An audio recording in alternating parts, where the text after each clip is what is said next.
bestbookbits.com brings you the book summary 24 assets create a digital, scalable, and valuable and fun business that will thrive in a fast changing world by Daniel Priestley. In every industry, there are companies that take off. They effortlessly hire talented people, attract loyal customers, create cool products, and make lots of money. These companies seem to stand out and scale up quickly with support from investors, partners, and the media. Sadly, most companies don't perform this way. Most entrepreneurs aren't building anything of value. They work hard, make sacrifices, struggle, dream, plan, and strive, but in the end, it doesn't pay off. This book sets out a method for building a business that's become a valuable asset. It focuses you on transforming your organization into something scalable, digital, and fun, and capable of making an impact. It's time to stand out, scale up, and build a business that has a life of its own. Book summary. There's no one thing that creates a valuable business. Value is created in the ecosystem of assets. In the same way, a business requires an ecosystem of assets all functioning at a remarkable level to create a maximum value. It is also this that protects your business. Your competition might be able to copy one or two elements of your business, but it's really hard to copy an entire ecosystem. Likewise, one or two elements might need to be rebuilt from time to time, but it's rare that the whole business fails as a result when there's an ecosystem of assets present. Whether you intend to sell your company or not, it's worth playing a game called Build a Company that someone would want to buy. This game ensures you are building a business that's strong, robust, has potential, and attracts the right people. Some of my favorite companies are multi-generational family businesses like Lego, Victorinox, and Emmanuel Zygagna. These businesses are still family owned, but could easily be sold for vast sums of money. Broadly speaking, people want to buy companies that have a good mixture of assets in 7 categories. Intellectual property. The business lay claim to or own 4 valuable ideas, methods, or defensible intellectual property rights. Brand assets. The business is known, liked, and trusted by a loyal group of fans who are unlikely to switch to a new brand. Market assets. The business can sell products, disseminate ideas, or be present to a large group of potential buyers faster and more cheaply than others in the same market. Product assets. The business has created unique products and services that are either difficult to replicate or difficult to compete with. System assets. The business has a set of systems and processes that allow it to run more efficiently than its rivals while still delivering the same or better quality. Culture assets. The business is able to attract, retain, and develop and manage good people at a lower cost than its competitors. Funding assets. The business is able to raise capital or borrow money on better terms than its competitors. There are 24 assets in total spread across 7 categories. In each category, there are 3 or 4 key assets you can focus on that will allow your business to stand out. Intellectual property assets.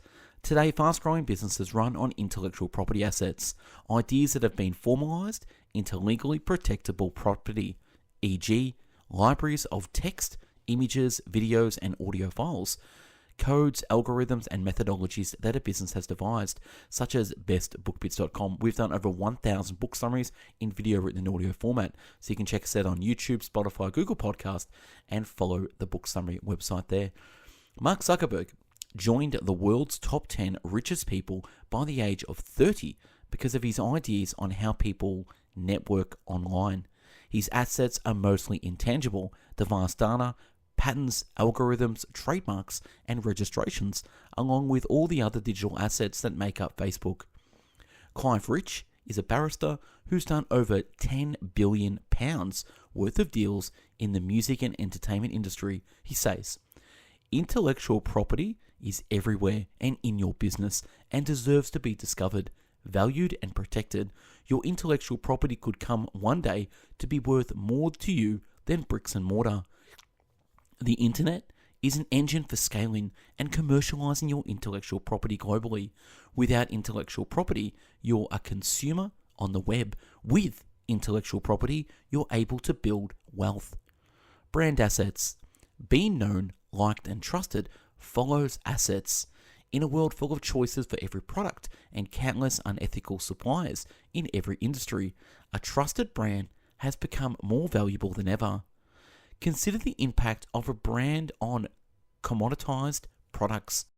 A Victorinox Swiss Army knife retails at around £50, whereas a comparable multi-tool pocket knife, the generic name for the device, sells for around £10. Underpants from Calvin Klein cost £25 for a pair, whereas almost identical pants without a brand sell for around £6 per pair. An Apple iPad cost about £400, whereas a generic tablet PC with the same specifications cost about £80. Mike Sims is the author of the Light Your Fire brand and is responsible for brand strategy of some of the world's biggest banks. He says, "Your brand is an asset that you should build and cultivate with focus and care. If you can get it right, your brand can take you into new markets, new territories, and enable you to launch new products and services. Over time, your brand will add to the overall worth of your business. Small companies should think big about their brands from the early days and then live and breathe those intentions with clear and compelling value propositions." At any size of business, you should ignite your brand, illuminate your points of difference, and get your messages to spread like wildfire. Market assets. Have a strong foothold in your marketplace follows assets. Owning a defensible place in the market is a powerful idea for growing a solid business. There's only one problem. There's no such thing as a market.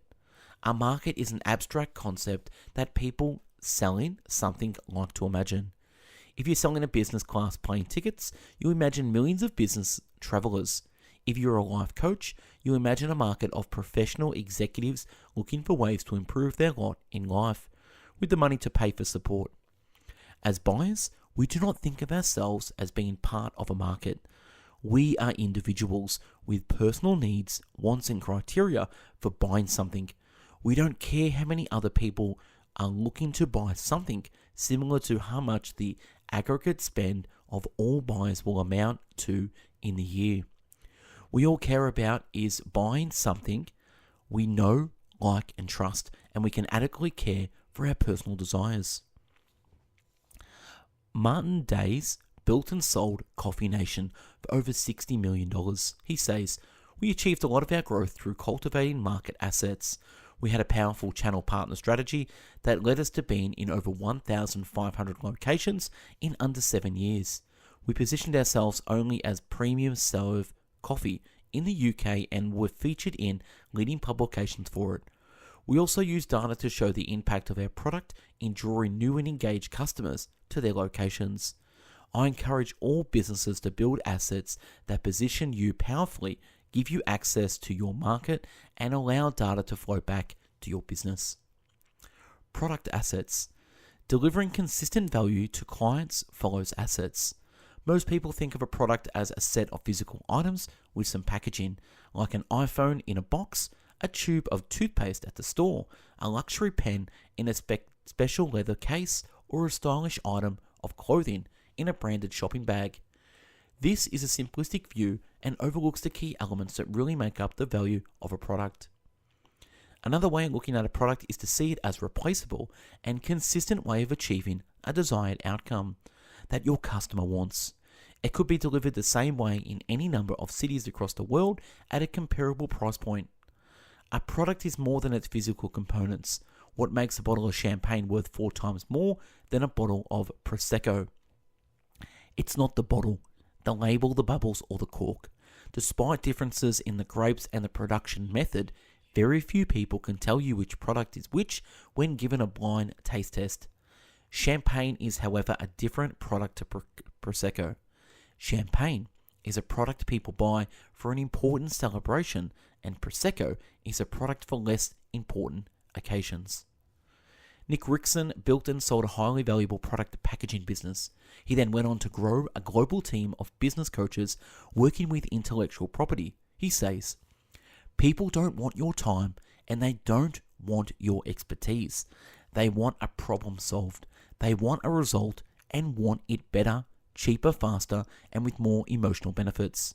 They want it done reliably, consistently, and with very little effort on their part.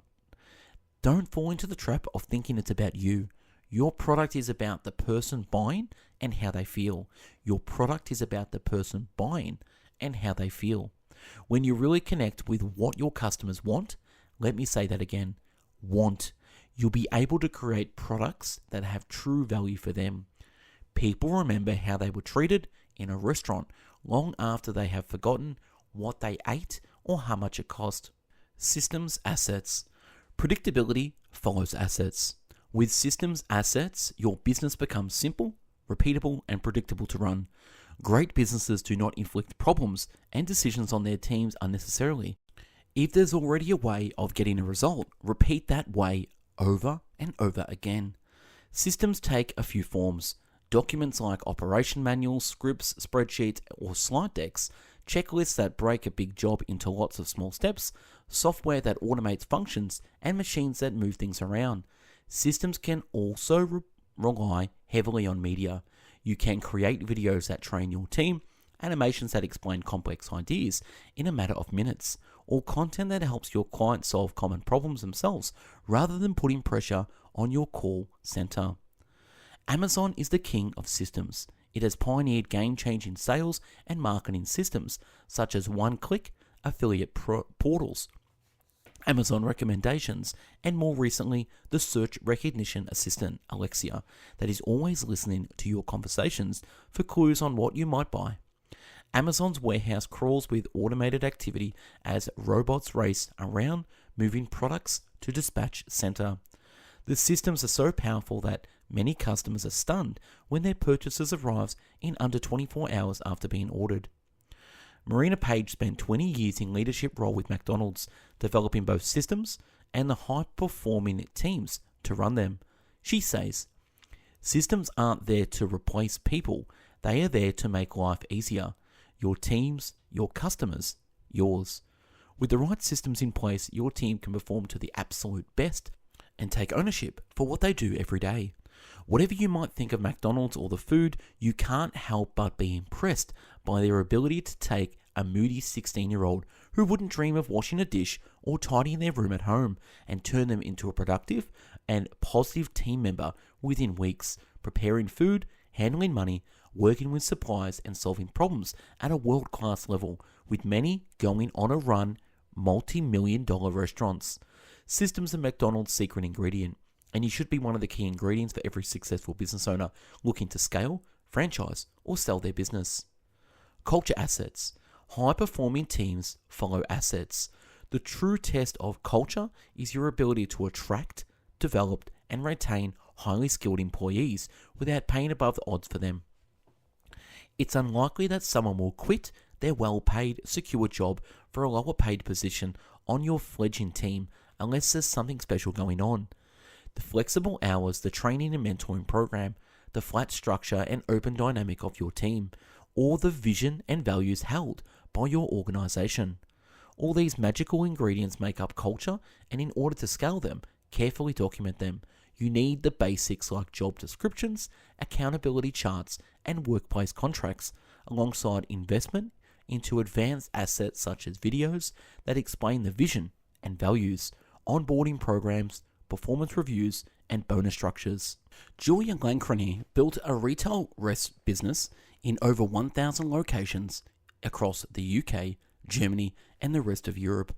After successfully exiting, she formed the consultancy Bold Charity to help companies build strong teams. She says, culture is often confused with having free food, beanbags, and office dogs. High-performance culture has a lot more to do with the way the teams interacts, the quality of people who stay, the quality of people who leave, and the charity each person has for their role. Culture assets are working when your team stays together and produces output that exceeds expectations. I want to see a culture where the big picture goals are clear to everyone. I want to see a team that can identify issues, discuss them, and solve them. I want to see a culture where the team chooses the right goals and achieves them every 90 days. When that's happening consistently, you've got the right culture assets in place. Funding assets. Accessing funding for your business follows assets.